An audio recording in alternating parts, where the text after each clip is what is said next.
The Transition Integrity Project, what was and is it, and why does it matter? It's the opposite of what it says it is. Of course. Yeah, of course.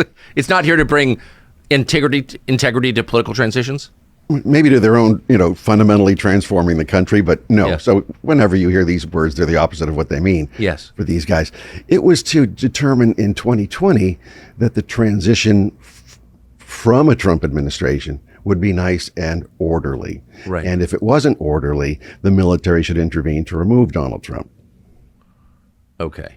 So it was calling for a military coup. Right. And the head of the project, the co-founder of the project, Rosa Brooks, had actually called for reconsidering and getting rid of civilian control of the military back in 2016. So if this is maybe a side road, but I think it's important. If the military is not controlled by elected officials, as it would be in a democracy, who would make decisions about military force? They're not clear about that. Oh, they're not clear about that. This is Banana Republic stuff. Well, of course, by definition. Yeah, in the name of protecting our Constitution. Yeah, military junta to save democracy. So Rosa Brooks has called for that. Yeah. So even when Trump was elected or inaugurated 2 weeks later, she wrote that we have to find a way to remove him from power. So would you say, just so we can define terms at the outset, that anyone who calls for a military coup against an elected official is by definition an enemy of democracy? Public enemy. Yeah, right. So that, of course, didn't happen because, in my view, I think it's been demonstrated factually, they rigged the election and Joe Biden became the president. So did the Transition Integrity Project continue? Well, they did the first part in semi-secrecy. Yes. This time, they're being more open about it. They're inviting reporters to their war games. So same group. It seems to be they're not fully forthright about who the members are. Right. And they weren't at all in 2020. But now you've got retired generals. So what would be the point of this? To make sure that their transition has integrity, meaning that even according to their latest war games, if Donald Trump wins a free and fair election, he still has to be removed.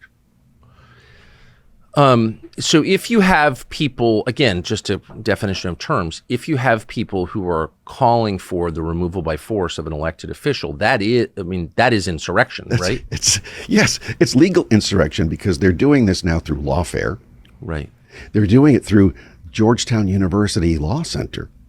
So it's the premier law school in Washington, D.C. Right. It's a feeder school to the Justice Department. Yes. It's a feeder school to Supreme Court clerks. Right. To the whole intelligence community. And this stuff is being planned there. So a country that cared about its own preservation, cared to, see its own systems continue for the benefit of its grandchildren, would immediately shut down Georgetown University Law Center, obviously, because it's an insurrectionist. Imagine if Hillsdale was doing this. Right.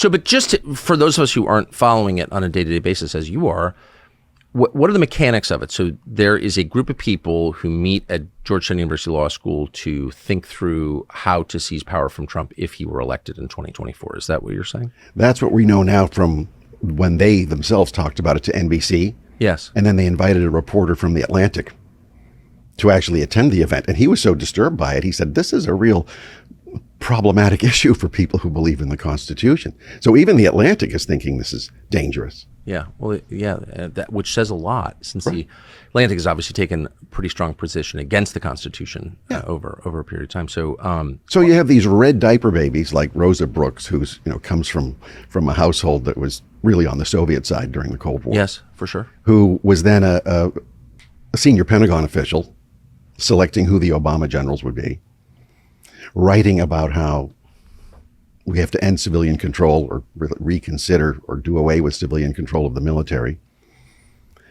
wargaming out military coups against a sitting president, first after a disputed election, and now being the host of an entire project to unseat a president who they agree would have been legally and clearly elected by a majority of the public and electoral votes.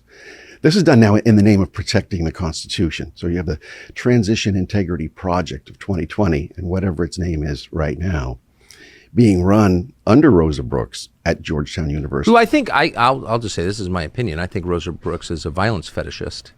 Loves violence, obviously, fantasizes about violence. So this should be, I mean, obviously it's a threat.